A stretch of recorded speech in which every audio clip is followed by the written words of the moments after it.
Sonipat police ने honey trap के मामले से पर्दा उठाते हुए 2 आरोपियों सहित एक महिला को गिरफ्तार किया है। दोनों आरोपी वकील सोनीपत के भटगांव के रहने वाले हैं और सोनीपत कोर्ट में प्रैक्टिस करते हैं। इस पूरे मामले में जानकारी देते हुए एसीपी गोरखपाल राणा ने बताया कि उन्हें सोनीपत के प्रदीप नाम के एक वकील ने शिकायत दी थी कि एक महिला ने उसके ऊपर दुष्कर्म का झूठा मुकदमा दर्ज कराया, जिसके बाद इस पूरे मामले में एक एसआईटी टीम गठित की गई और मामले की जाँच करते हुए उन्होंने कल देर रात एक मनोज दहिया और विजय इंदौरा नाम के वकील को गिरफ्तार किया है और साथ ही उनकी साथी महिला बबीता को भी गिरफ्तार किया है। उन्होंने बताया कि इन तीनों ने मिलकर सोनीपत में अलग अलग थानों में करीब 12 मामले दर्ज कराए हैं और लोगों से पैसे ऐंठने का काम किया है, जिसके बाद पुलिस ने इन तीनों को गिरफ्तार कर लिया और आज कोर्ट में पेश करेगी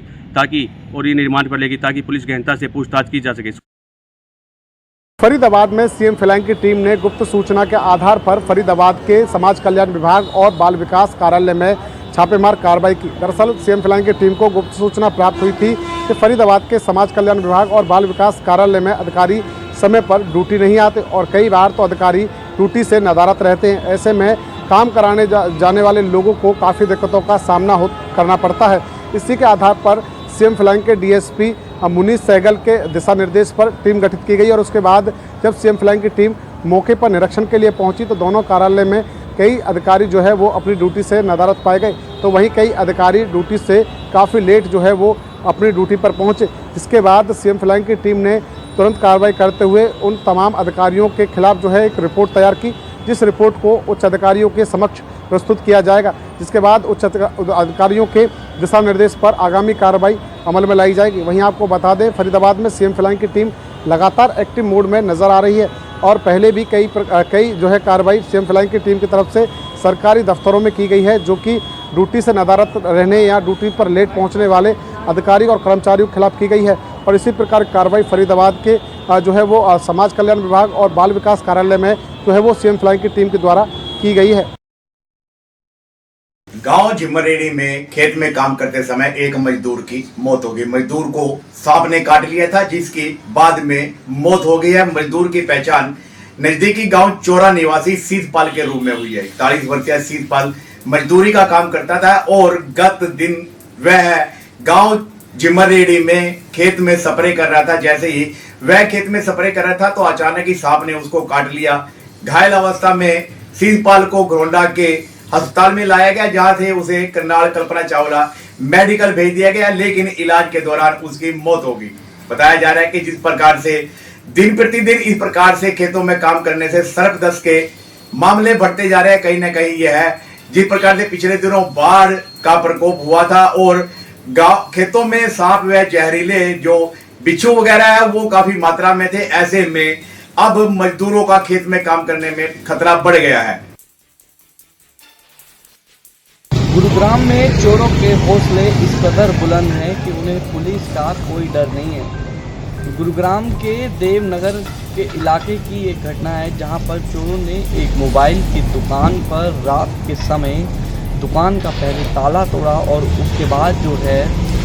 मोबाइल की दुकान के अंदर लगभग 15 से 20 मोबाइल जो है वो चोरी किए और साथ ही साथ जो दुकान के गले में पैसे रखे थे 35 से 40 हज़ार रुपये वो भी चोरी कर फरार हो गए। ये कोई पहली घटना नहीं है, इससे पहले भी कई वारदात जो है वो गुरुग्राम में इस तरीके की हो चुकी है और अब ऐसे में कि चोरों को जो है पुलिस का कोई डर नहीं है। वहीं दुकानदार की माने तो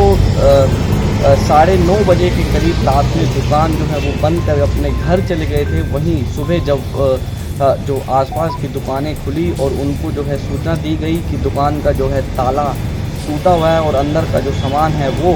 बिखरा पड़ा है, उसके बाद जो है दुकानदार ने शिकायत गुरुग्राम पुलिस को दी और सीसीटीवी में पूरी जो ये घटना है वो कैद हो गई कि किस तरीके से जो चोर है वो दुकान का ताला तोड़ता है और उसके बाद जो है दुकान में घुसकर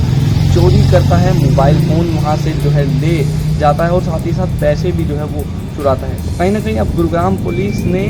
दुकानदार की शिकायत पर मामला दर्ज कर लिया है। देश के प्रधानमंत्री नरेंद्र मोदी ने जो है रक्षाबंधन के दिन महिलाओं को तोहफा दिया है। जो गैस सिलेंडर के दाम 200 रुपये घटाए हैं, तो महिलाओं का यही कहना है कि मोदी जी ने जो हमारा मान सम्मान बढ़ाया है, उसलिए हम मोदी जी का दिल से धन्यवाद करते हैं। रसोई का जो बजट था वो बिगड़ गया था, लगातार महंगाई आसमान छू रही थी, तो वहीं अब जो है 200 रुपये की जो है गिरावट आई है। और अब सिलेंडर जो है हम भरवाने जाते हैं तो देखिए पहले 1100 का भरता था, अब जो है करीबन 900 रुपये का भरेगा। तो जो है कहीं ना कहीं महंगाई पर भी जो है इसकी लगाम लगेगी और महिलाओं ने मोदी जी का धन्यवाद किया है।